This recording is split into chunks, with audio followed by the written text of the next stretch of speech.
So 3 great marathon, and I love these sessions. I really love doing them.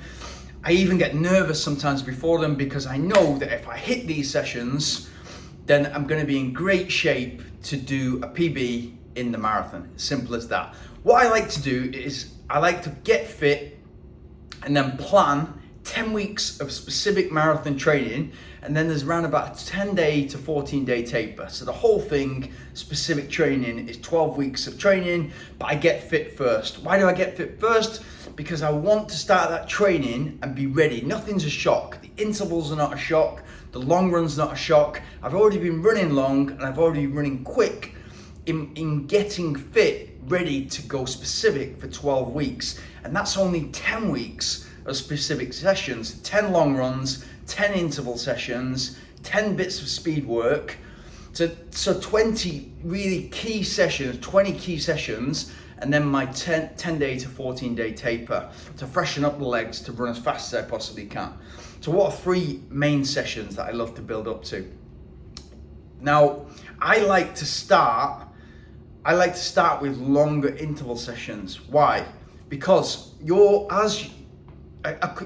fastest ways to get injured are too much speed, too much hills, or too much volume, or too much distance, yeah? So your long run's too long. Your overall volume, the overall mileage that you're running is too big, too quick. So you're increasing too quickly. Everything's got to be gradual. Speed work that you're doing is too quick, or you do too many hills too quick, and your body, especially your lower legs, your calves, your Achilles, they're not ready to go uphill so quick.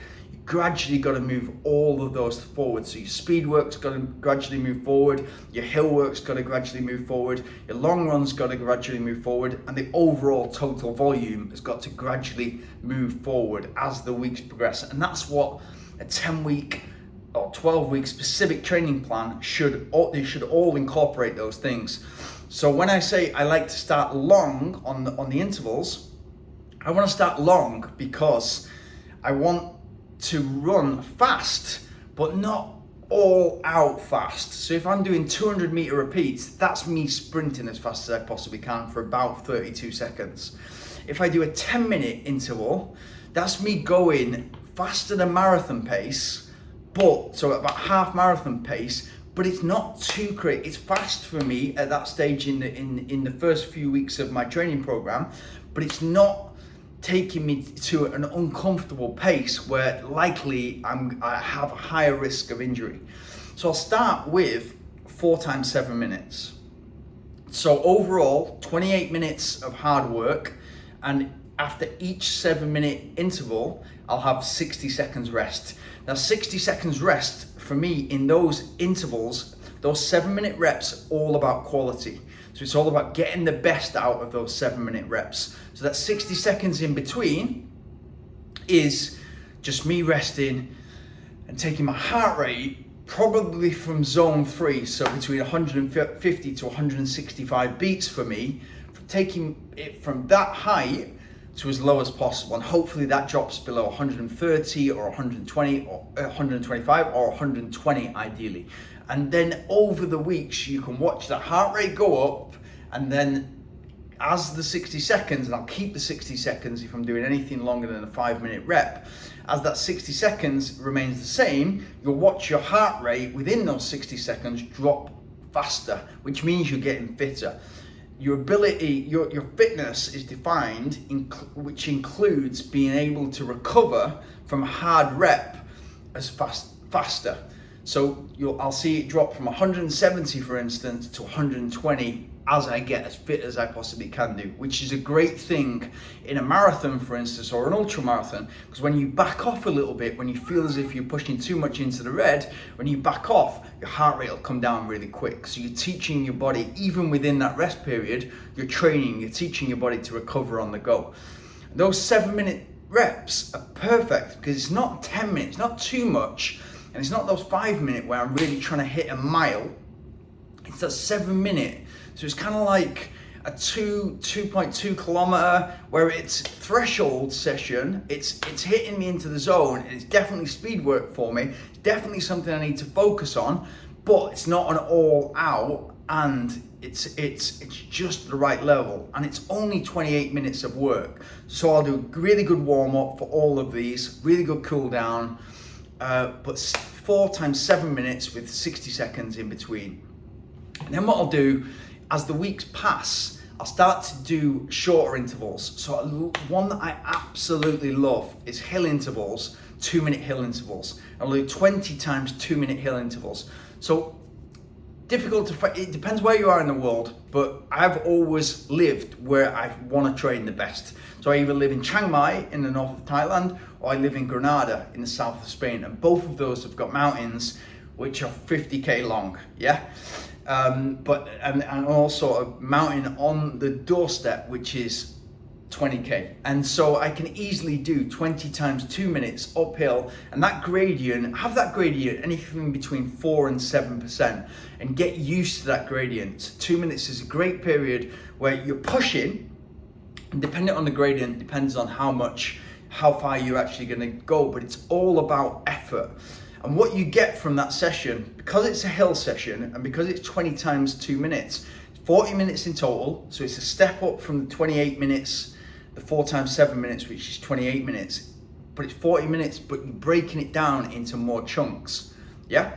So 20 times 2 minutes with also 60 seconds in between. So again, it's quality, and you're gonna see your heart rate rise, ideally into zone 4. So for me, 165 to 175 beats, or beyond that. It's fine if it goes beyond that. If I'm working in zone 4, zone 5, for me, the purpose of that session is to get your heart rate high, which the hill helps a lot, without having to break down the body. So I'm not having the pounding on the quads.